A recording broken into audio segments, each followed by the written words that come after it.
Serbia has been attacking Kosovo through acts of aggression and acts of terrorism.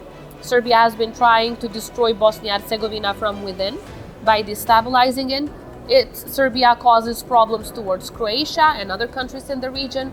So it's very, very clear to all of us in the Western Balkans as to who is the sole source of instability, and that is Serbia. If it wasn't for Vucic's incitement and support, Dodik would have never been able to come this far in terms of destabilizing Bosnia and Herzegovina. Mrs. President, welcome. Thank you. I will start with the recent event with the Declaration on Military Cooperation between Kosovo, Croatia and Albania. What does it bring to Kosovo and in the regional perspective in the field of defense? We actually have a number of military cooperation agreements with countries around the world, including with NATO allies. For example, we have a cooperation agreement in the area of defense with Turkey already, which we're looking at enhancing. We have defense cooperation agreements with a number of other countries that cover the areas that are now in the trilateral agreement with Albania and Croatia. And this is a model that we're seeking with many other countries. Now, of course, some of these countries are NATO members, and at the same time we have NATO in Kosovo.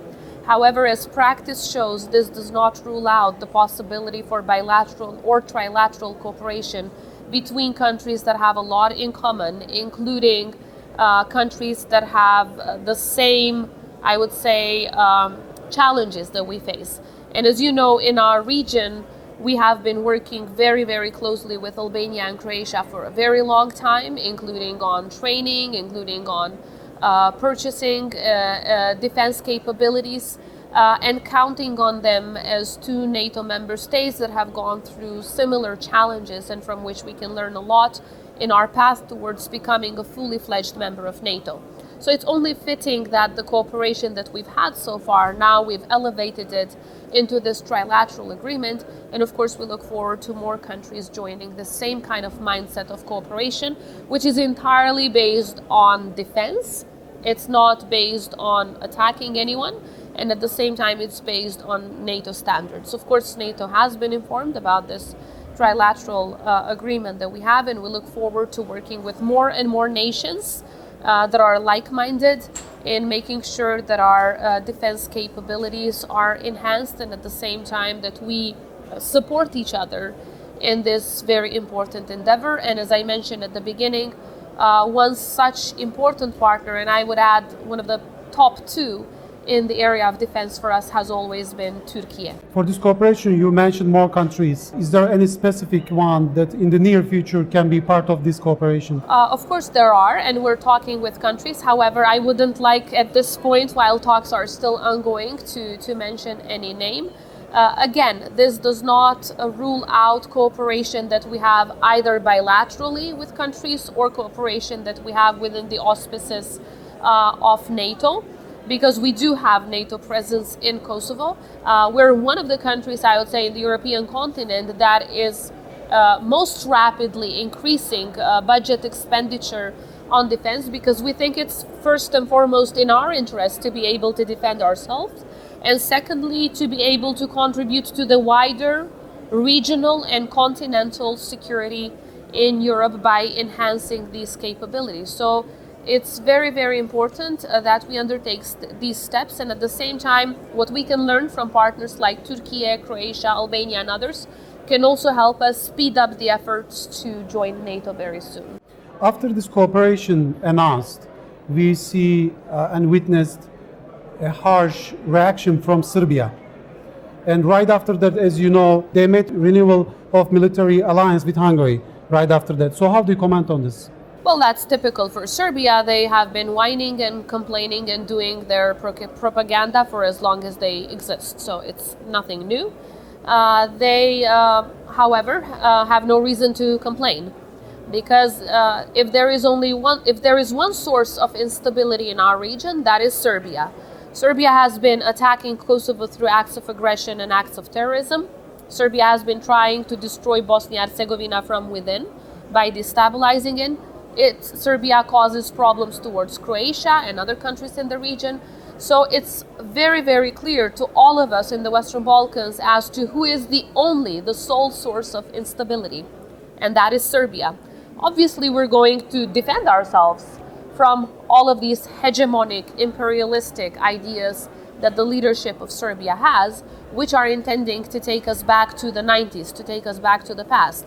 We need to look towards the future, and the future can only be peaceful and stable if we can defend ourselves from aggressors like Serbia, who also bring to our region the malign influences of Russia, China, and Iran. The rest of us in the region are at a 100% alignment on foreign and security policy with the European Union. We are working with our NATO partners to make sure that we only contribute to peace and stability, be it regional or global. Our forces, the Kosovo security forces, already serving side by side with US forces, Turkish forces, UK forces in peacekeeping missions around the world. However, we do have a neighbor who wants to go back to the past, who wants conflict, who wants violence. And we need to be able to have the capabilities to defend ourselves from such a mindset that belongs to the 19th century. And obviously, we're going to work with all like-minded partners to be able to increase these capabilities so that we can stop Serbia's hegemonic intentions and at the same time work within our region with friends and partners to move towards Euro-Atlantic integration. So they will complain. However, I don't think anyone that knows Serbia a little bit takes them seriously because our partnership with Albania and Croatia and with countries like Turkey and all NATO member states is rooted in values, because NATO for us is a values-based system. Serbia does not believe in that system. They don't want to join NATO, and that's their own choice. It's the choice of the people and the institutions of Serbia. However, they have absolutely no reason and absolutely no right to complain about our solutions, our choices. The times when Serbia had a say about anything in our region are gone. Gone once and forever. And in that sense, do you see any kind of intervention from Serbia in Bosnia's internal policy regarding the Dodik's case? Well, if you read Vučić's statements, it is very clear, because he doesn't hide it, that one of the reasons that Dodik acts like this is because of Vučić. It's because of Vučić's support, it's because of Vučić's incitement, and because Vučić gives Dodik a safe haven for all of the activities that he undertakes against the sovereignty, territorial integrity, and functionality of Bosnia and Herzegovina. If it wasn't for Vučić's incitement and support, Dodik would have never been able to come this far in terms of destabilizing Bosnia and Herzegovina. So if someone is looking for the real reason on why Dodik is Dodik, the answer is Dodik because of Vučić. That's the simple answer. Do you think that these actions threaten regional peace and security? There is no question about that. As you know, our countries are so interconnected, not just in terms of geography, but we have historical ties. And if you look back to the 90s during the wars in the Balkans, you understand that instability in one country means instability in all. So practically, the stability in Bosnia and Herzegovina is going to have a negative effect in all of the countries around. The same way that when Serbia tries to attack Kosovo, that has a negative effect everywhere else in the region. Don't forget that we are only 30 minutes away from North Macedonia, just 1 hour away from Albania, just a few hours away from Montenegro. So this is a region that is very much interconnected, and we want to live in peace with all of our neighbors. We want to give younger generations a chance to never know conflict, to never know war, to only live in peace and prosperity. Unfortunately, we do have a neighbor who is Serbia that wants to live in the past, does not want to break away from Milosevic's past. And for that reason, all of us, the rest of us in the region, we need to work together to make sure that we stop this hegemonic behavior that is endangering peace and stability in the entire region. And in this sense, also Turkey has a stake on it, because Turkey has contributed so much to peace and stability in our region. And President Erdogan personally has been engaged in making sure that this peace and this stability sustains. However, the actions of Vučić are also endangering the long-term support and contribution that President Erdogan has given to our region, especially to Kosovo and to Bosnia-Herzegovina. So I would say that these attacks of Vučić against our countries are also an attack on the interests of Turkey, because Turkey has contributed so much to the long-term peace and stability. And at the same time, we have Turkish forces who are serving in Kosovo. We should not forget about that.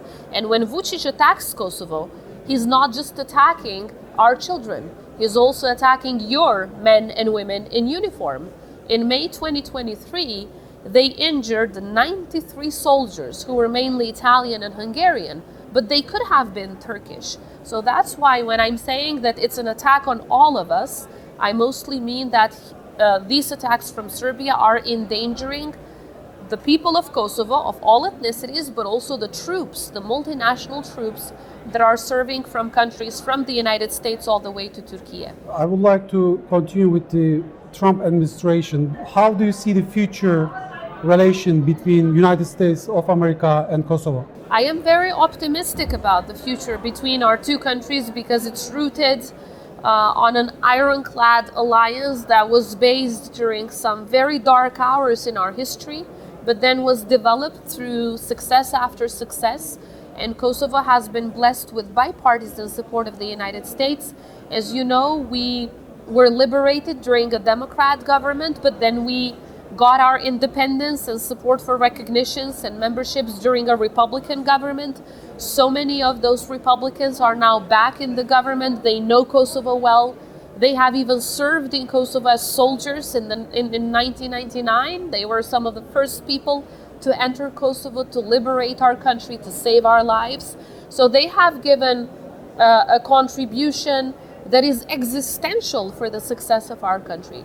President Trump himself has been very involved in our region in his first mandate with very important successes, and I look forward to working with his administration very, very closely to see how we can jointly maintain the hard-fought peace and stability in our region, and at the same time, how we can achieve important steps forward, not just on mutual recognition between Kosovo and Serbia, because that's one issue, but how we can strengthen the Kosovo-US bilateral relations, especially on defense and security on one side, as well as economy on the other, in ways that would make both of our nations more safe, more prosperous, and stronger.